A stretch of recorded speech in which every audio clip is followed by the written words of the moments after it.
जायदाद की लालच में अंधे होकर चचा ने अपने भतीजों को घर के अंदर मेहमान की शक्ल में सोए कातिल के हाथों बेदर्दी से कत्ल करवाया और फिर इसे डकैती का रंग देने की भरपूर कोशिश की। पुलिस को किस बात का शक हुआ जिसने सारा मामला खोल कर रख दिया। मेरा मामू शहाद आया था, कहने लगा पांजे नवीद और सब्तैन है, इनके पास जो जमीन है हम दोनों ये जमीन इकट्ठी कर लेंगे, नवीद और सब्तैन को तुम कत्ल कर दो।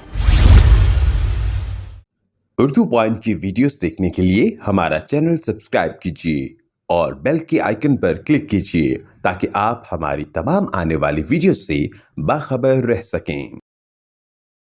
अस्सलामुअलैकुम। उर्दू पॉइंट से मैं हूं आपकी मेज़बान तहमीना शेख। मुकदमा नंबर 207/22 जो कि थाना सदर शेखुपुरा में दर्ज हुआ है, जिसमें ये कहा गया है कि एक डकैती की गई है और डकैती के दौरान हमारे बच्चे कत्ल हो गए हैं, जबकि कत्ल करने वाला कातिल उसी घर में सोया हुआ था। ये क्या मामला है, सब आपको दिखाते हैं। मुल्ज़िमान हमारे साथ इस टाइम मौजूद हैं। ये तमाम के तमाम जो हैं ये नामजद मुल्ज़िमान हैं और ये है इस केस का मरकज़ी मुल्ज़िम। इस शख्स ने किस तरह से दो लोगों को सोए हुए पक्की नींद सुला ही दिया, ये तमाम डिटेल्स हम इनसे जानते हैं। क्या नाम है? तसव्वुर हुसैन। कितनी उम्र है? तकरीबन 25 साल है। क्या हुआ था उस दिन, क्या किस्सा था, वो सारी बात बताओ। किसने प्लान बनाया था, कहाँ बैठ के बनाया था, पिस्टल कहाँ से ली थी, क्या हुआ था? बाहर मुरब्बे बैठे हुए थे, मैं अपने फसल में काम कर रहा था। मेरा मामू शहाद आया था बाहर मुरब्बे, कहने लगा पांजे उरे आ मेरी गल सुन, पांजे लफ्ज़ में। मैं उसका अपने वहाँ लगता हूँ रिश्ते में, वो मेरा मामू है। कहता है कि मेरी बात सुन, जो नवीद और सब्तैन है इनके पास जो ज़मीन है तेरी वालदा की और मेरे पास है तेरी खाला की ज़मीन, हम दोनों ये ज़मीन इकट्ठी कर लेंगे और इन नवीद और सब्तैन को तुम कत्ल कर दो। अच्छा, कितनी मालियत की ज़मीन है और कितनी ज़मीन है? 12 एकड़ ज़मीन है। 12 एकड़ ज़मीन है। कितनी मालियत की है?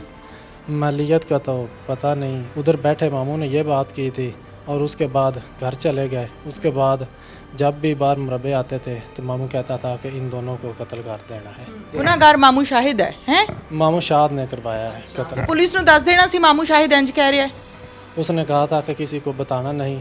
मैंने दूसरी वो कहेगा छत से नीचे छलांग लगाओ, लगा देते हो। बस उन्होंने लालच ज़मीन का दिया था। तुम्हें लालच भी मिल गया, तुम्हें आगे से गाइडलाइन भी मिल गई, तुमने कुछ नहीं किया है। फिर उसके बाद क्या हुआ? उसके बाद जब तकरीबन कत्ल करने से पहले 6 दिन मैंने एक मुंडा उधर पिस्टल उससे लिया था। उसने कहा पिस्टल का अरेंज कर लो, मामू शाद ने कहा था। मैंने कहा था कर लूँगा। पिस्टल मैंने लिया था, मुबशर पट्टी उसका नाम है, वल्दियत रियाज अहमद पट्टी, जिससे पिस्टल लिया था। अच्छा। उससे पिस्टल लेकर मैंने कहा कि अपने तरबूज की फसल की रखवाली करनी है। अच्छा। मुझे पिस्टल दो। अच्छा। उसने पिस्टल मुझे ला कर दिया था बाहर मुरब्बे ही। ठीक है। मैं उधर कौन सी पिस्टल थी? 30 बोर पिस्टल थी। मामू शाद ने एक रात पहले उनको नशे वाली गोली बोतल में खिलाई थी। वो उनमें से एक ने वो बोतल नहीं पी थी, नवीद ने। वो जाग रहा था। उस रात मामू ने कहा आज रहने दो। दूसरी रात आज रहने दो यानी आज ना मारो। आज वो फिर जाग पड़ा था, इस वजह से फिर उस दिन काम ना हुआ था। उसके बाद दूसरी रात गुजरी तो मैं रात अपने कमरे में जिधर मैं सो रहा था उधर की लाइट ऑफ थी। मैंने लाइट ऑफ करके मोबाइल। कहाँ सो रहे थे तुम? बेड पर सो रहा था। किसका घर था वो? मेरे मामू का घर था दूसरे। उस कमरे में और कौन कौन सो रहा था? उस कमरे में उनकी बेगम सो रही थी, 4 पे पर। बेड पर मैं और सब्तैन सो रहे थे। अच्छा, बेगम का मियाँ किधर था? मेरे साथ बेड पर सोया हुआ था। अच्छा, एक ही कमरे में मियाँ बीवी भी सो रहे थे और तुम भी सो रहे थे। फिर उसके बाद जब मैं उठा तकरीबन रात 1 बजे उठकर मैं अपने मोबाइल चार्जिंग पर लगा हुआ था, लाइट बंद थी। उसके मोबाइल कत्ल होने वाले सब्तैन के मोबाइल पर मैंने 10:30 बजे तक गेम खेलता रहा।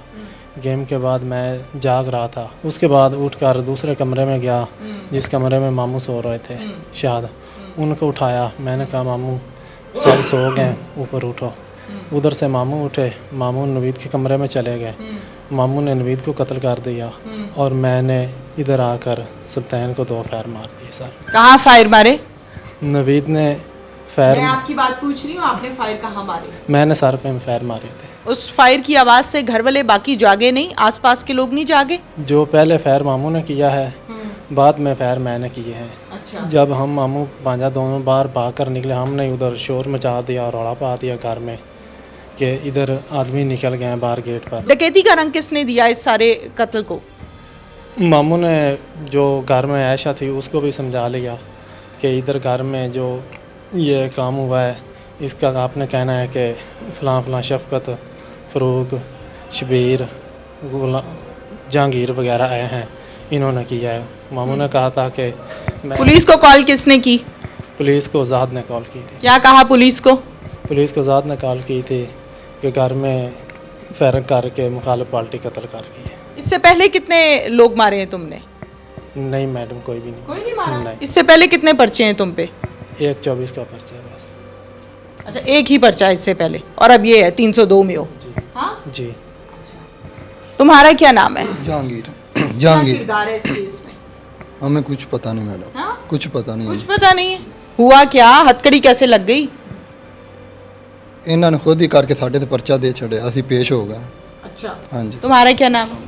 गुलाम शबीर मेरा नाम है, वल्द मोहम्मद नवाज़। गुलाम शबीर, क्या हुआ? यहाँ कैसे पहुँचे हो? इधर इस तरह पहुँचे कि 2014 में ना शाहद रसूल जो है उसने अपने भतीजे को अच्छा। इसी तरह गोलियां दे के ना बोतल में उसका मर्डर किया नवीद के साथ, मकतूल जो अभी है इस केस में जिसका मर्डर हुआ, उसके साथ उसने ना मिल के शफकत के बड़े भाई को तकीर अहमद को उसका मर्डर किया और नहर बुद्ध कर दी लाश। अच्छा। खुद मदई बन गया। ठीक है।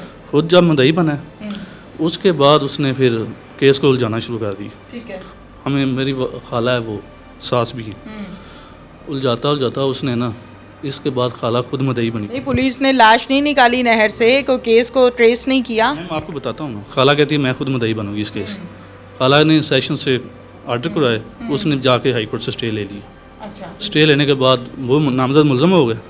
3 महीने बाद ये पता चला कि उन्होंने ये किया जब वो सी स्टाफ पहुँचे तफ्तीश के बाद। ठीक है। ठीक है, उसके बाद हमने पैरवी की, फिर खाला मदई है, मैं इसका बेटा। अब यहाँ क्यों पकड़े हुए हो? अब वो इसी नीयत से उन्होंने हमसे पर्चा दिया कि ये हमने अंदर मर्डर करते हैं तो डालना हमने इन पे ही है, तो ये अंदर गलेंगे सारी उम्र। आपका क्या नाम है? ਫਰੂਕ ਆਸਫ। कैसे पकड़े हो फारूक?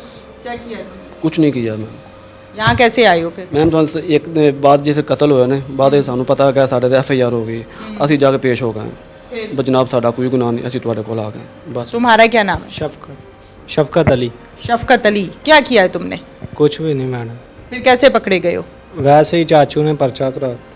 चाचू ने पर्चा करा दिया? क्यों कराया चाचू ने पर्चा? वैसे ही ਉਹਨੇ ਵੈਸੇ ਕਿਹਾ ਹੀ ਤੁਸੀਂ ਕਤਲ ਕੀਤੇ ਨੇ, ਅਸੀਂ ਅਗਲੇ ਦਿਨ ਆ ਕੇ ਪੇਸ਼ ਹੋ। अच्छा। तुमने किया है कत्ल? नहीं पुलिस को बताया है? नहीं मैडम, आपने पुलिस को बताया है कि मैंने कत्ल नहीं किया? नहीं मैडम जी क्यों? बताओ।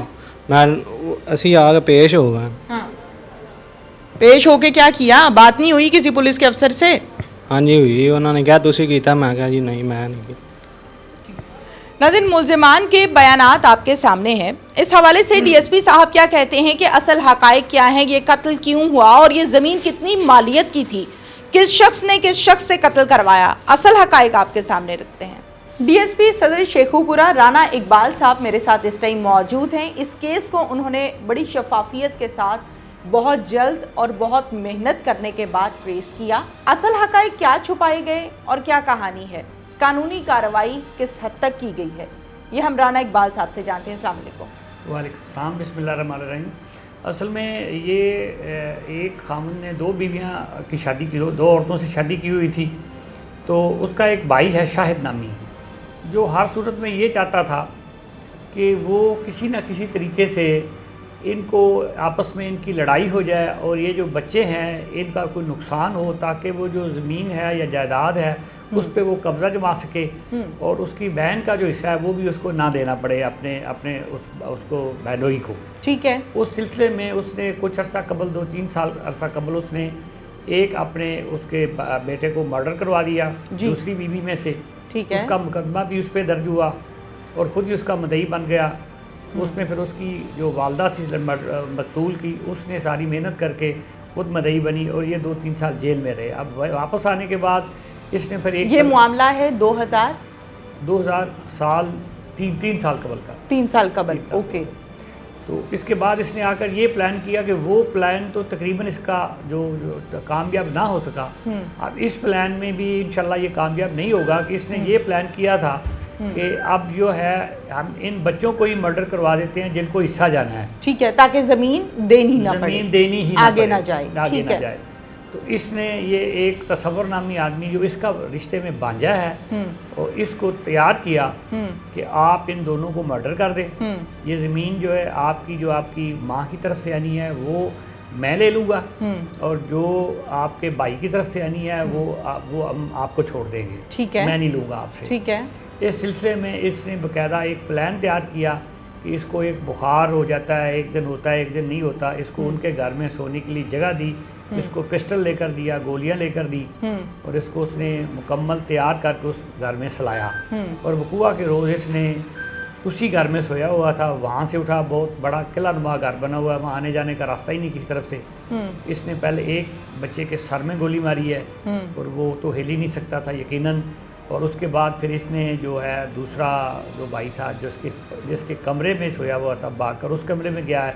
हार्डली 2-3 फुट का फासला होगा दो दरवाज़ों के दरमियान। ठीक है। वो उस वक्त उठकर खड़ा हुआ था, जिसने उसके बैक पे सर में फायर मारा उसके भी, और वो भी एट पी स्पॉट उसकी डेथ हो गई। फिर हमारी टीम ने सारी जो जदीद टेक्नोलॉजी से मदद ली है और इसका सारा जो हमने देखा तो उसमें हमें ये पता चला कि ये मुलजमान उधर गए ही नहीं हैं जिनको इन्होंने नॉमिनेट किया था। ठीक है। तो फिर हमने शक की बिना पर इस मुलजम को इंटरोगेट किया, तो इसने इंटरोगेशन के दौरान ये सारी बात बताई कि एतराफ़ जुर्म किया और ना एतराफ़ जुर्म किया बल्कि इसने जहाँ वो फौरी तौर पर बेड के नीचे पिस्टल फेंका था वो पिस्टल भी मिल गई और उस पर जो इसने फायर किए थे उसके होल और उसके होल भी एक दूसरे के साथ मुशाबे थे। बिल्कुल ठीक है। इकबाल साहब ये बताइएगा कि 15 की कॉल से लेके अरेस्ट होने तक का कितना दौरानिया है?